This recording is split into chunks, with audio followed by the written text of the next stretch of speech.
Muy buenas con todos, bienvenidos a un nuevo video del canal y en esta oportunidad estoy acompañado de mi compañero Ralph Sorza, en lo cual estaremos respondiendo dos interrogantes planteadas en la asignatura de filosofía. Para empezar, con la primera pregunta iniciaremos con una frase que toma importancia en la vida de Alejandro Magno, la cual es: con la actitud correcta, las limitaciones autoimpuestas desaparecen. Esto nos quiere decir que la actitud es algo esencial en la práctica de cualquier cosa que realicemos. Con una actitud correcta, realizaremos nuestro trabajo de una manera mucho más eficaz. La primera pregunta en particular nos habla del conflicto que se visualiza en el filme de Alejandro Magno y en sí cómo se desarrollan estos mismos. La película de Alejandro Magno, producida por el cineasta Oliver Stone, es una obra con una fuerte preocupación por los horrores de la guerra. De hecho, él mismo combatió en Vietnam, donde fue herido 2 veces, obteniendo diversas condecoraciones como recompensa a su valor. Estas circunstancias explican su fuerte interés por el lado oscuro de las guerras, pero paralelamente también por el papel de héroe de la guerra. Es decir, de esa doble personalidad que él mismo vivió y que se puede contemplar en varias de sus películas, en un claro interés por estudiar la personalidad de individuos que fueron o han sido líderes. De la misma forma, estas ideas están presentes en su Alejandro, ya que se trata de una reflexión sobre los conquistadores y los anhelos secretos que mueven a la conquista, y cómo los mejores impulsos se pueden degradar con el tiempo. En el filme, la figura de Aquiles aparece también como una gran fuente de inspiración para Alejandro, aunque Aristóteles, en una de las escenas, señalaba al joven Alejandro la incapacidad por controlarse que tuvo Aquiles, aspecto al que tampoco fue ajeno el rey macedonio, con sus diversos arrebatos, de los cuales el asesinato de Clito o el producido tras la muerte de Hefestión constituyen los ejemplos más destacados.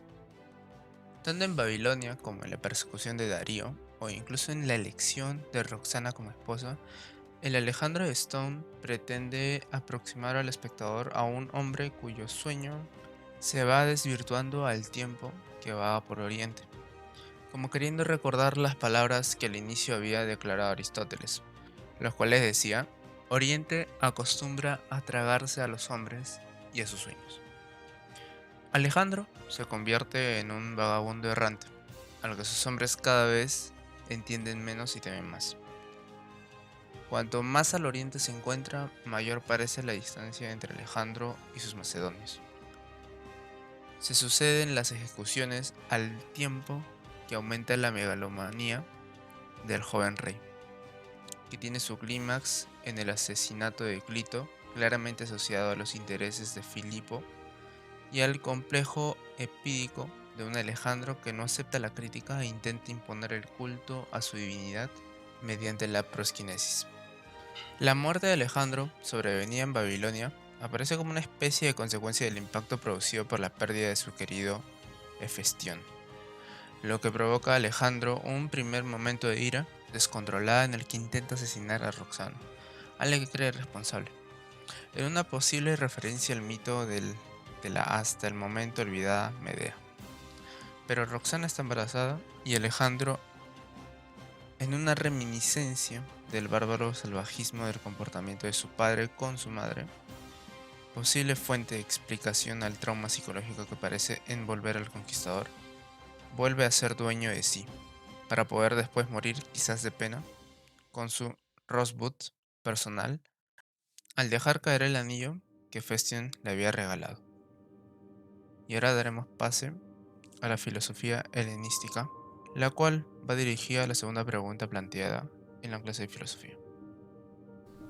Vamos a hablar sobre la filosofía helenística.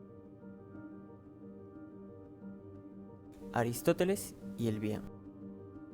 Aristóteles es posiblemente el filósofo más influyente de la historia. Todos alguna vez hemos escuchado hablar de Aristóteles en algún punto de nuestra carrera o en algún punto de nuestra vida. Y por lo tanto, este filósofo, ¿por qué es considerado tan importante porque sentó las bases del pensamiento moderno, tales sea como política, ética, lógica, literatura, retórica, entre otros. Y más importante, yéndonos al punto de esta pregunta, nos habló sobre política, sobre el bien como virtud.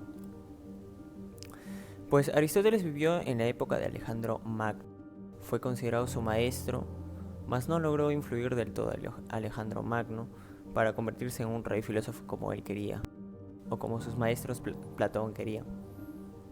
Pues bien, en su libro de La Ética a Nicómano, que es uno de los 3 libros sobre ética atribuidos a Aristóteles, nos habla sobre el bien, un bien considerado como virtud, ya que Aristóteles cree que el bien supremo del hombre es la felicidad. Y la felicidad es el bien supremo, la máxima virtud. Aunque a diferencia de su maestro Platón, el que decía que el bien era único, la felicidad consiste en el ejercicio perfecto de cada actividad propia del hombre.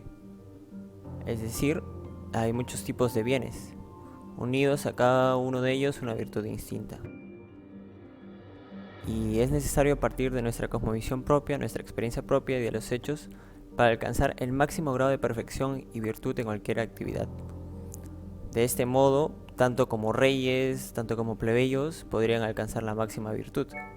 No es propia de una clase, sino más bien propia del ser humano. Es innato dentro de él. Y una vez conseguido esto, se alcanza la felicidad o la bondad a la que se llega por muchos caminos. Y bien, también tenemos otro pensamiento que de Epicuro, el epicurismo, que tiene una diferente perspectiva a lo que es el bien, una diferente ideología, que de bien se refiere a placer, que el placer es el principio y el fin de una vida feliz, porque lo hemos reconocido como un bien primero y congénito, a partir de cualquier elección o aversión. Si bien observamos diferencias entre las propuestas de bien Aristóteles y Epicuro, ¿dónde encontramos esa diferencia? Pues esto es clave dentro del periodo helenístico, donde aquí existieron distintas corrientes éticas, tales como el epicurismo, el platonismo, el cinismo, el estoicismo, el escepticismo, el neopitagorismo, entre otras.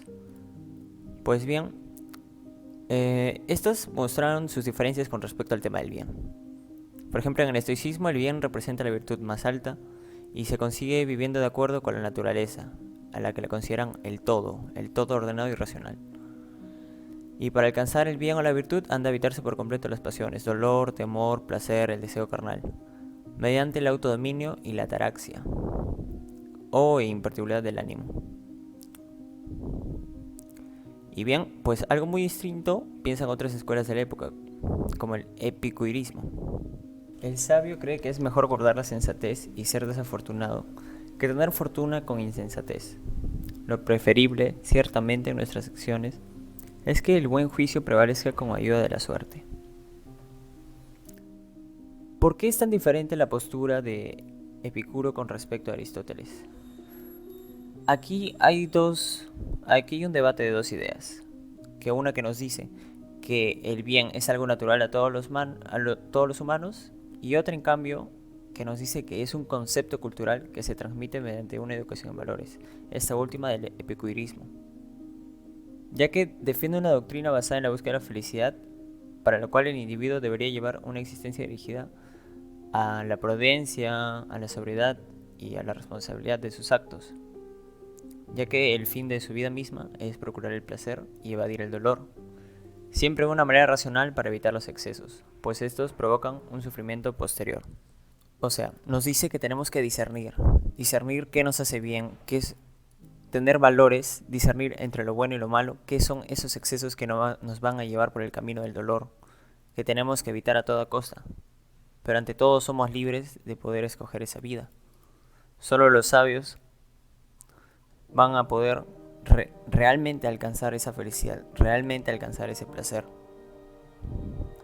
Ya que una vez alcanzado eso, como nos dice Epicuro, podremos vivir como dioses entre los hombres. pues en nada se parece a un mortal el hombre que vive entre bienes imperecederos, que es nuestro placer, que es algo más allá.